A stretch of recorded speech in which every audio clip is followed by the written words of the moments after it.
মনের আশা পূরণের শ্রেষ্ঠ দোয়া। যাদের দোয়া কবুল হচ্ছে না, আপনি এই আশা নিয়ে আল্লাহ পাকের কাছে ব্যক্ত করতে পারেন, অবশ্যই আল্লাহ পাক রব্বুল আলামিন আপনার দোয়াকে কবুল করে নেবেন। অনেকে আছে, হুজুর এত দোয়া করি, এত আমল করি, আপনি যা যা বলেছেন তা তা আমরা আমল করার চেষ্টা করি, তারপর দোয়া কবুল হচ্ছে না। কিন্তু মুসলমান বন্ধুগণ, কিভাবে আপনার দোয়াটা কবুল হবে? আপনি তো হারামের সাথে আপনার সম্পর্ক, হারাম খাবার খেয়ে যদি আপনি ইবাদত করেন না কেন, আল্লাহ পাক রব্বুল আলামিন তা কখনো কবুল করবেন না। আপনি হালাল খাবার খেতে হবে, তারপরে আল্লাহ পাক রব্বুল আলামিনের কাছে দোয়া করবেন, আমার আল্লাহ অবশ্যই অবশ্যই আপনার দোয়াকে কবুল করে নেবেন। এর আল্লাহ তাআলা বলেন, আপনার দোয়া কবুল হয়ে যাবে। এটা এমন একটি পাওয়ারফুল দোয়া, এমন একটি শ্রেষ্ঠ দোয়া। যদি এইভাবে আপনি দোয়া করতে পারেন, অবশ্যই আল্লাহ পাক রব্বুল আলামিন আপনাকে কখনো নৈরাশ করবেন না। আল্লাহ পাক আপনার দোয়া কবুল করবেন। আল্লাহ পাক আপনার দোয়াকে আমার আল্লাহ কবুল করে নেবেন। আপনি পড়বেন, ইয়া মালিকাল মুলক যুল জালালি ওয়াল ইকরাম। এটা কমাস কম আপনি 100 বার পড়বেন। 100 বার, কয়বার?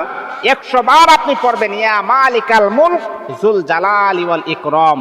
কমাস কম আপনি 100 বার আপনি পড়বেন।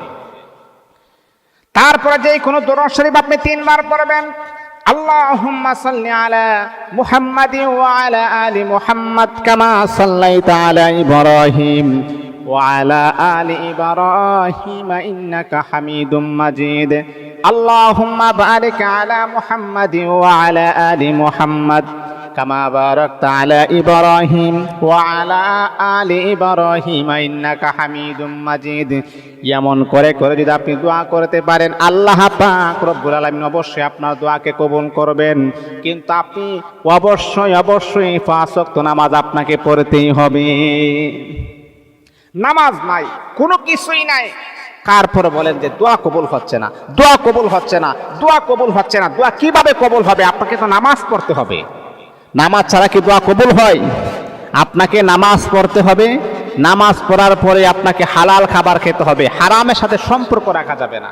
হারাম খাবার খেয়ে যতই আপনি দোয়া করেন, সেই দোয়া কখনো আমার আল্লাহ কবুল করবেন না। তারপর আপনি ইয়া মালিকাল মুলক যুল জালালি ওয়াল ইকরাম 100 বার আপনি পড়বেন। 100 বার পড়ার পরে রব্বে কারিমের দরবারে 2টা হাত বাড়াইয়া দিবেন, আমার আল্লাহ অবশ্যই কবুল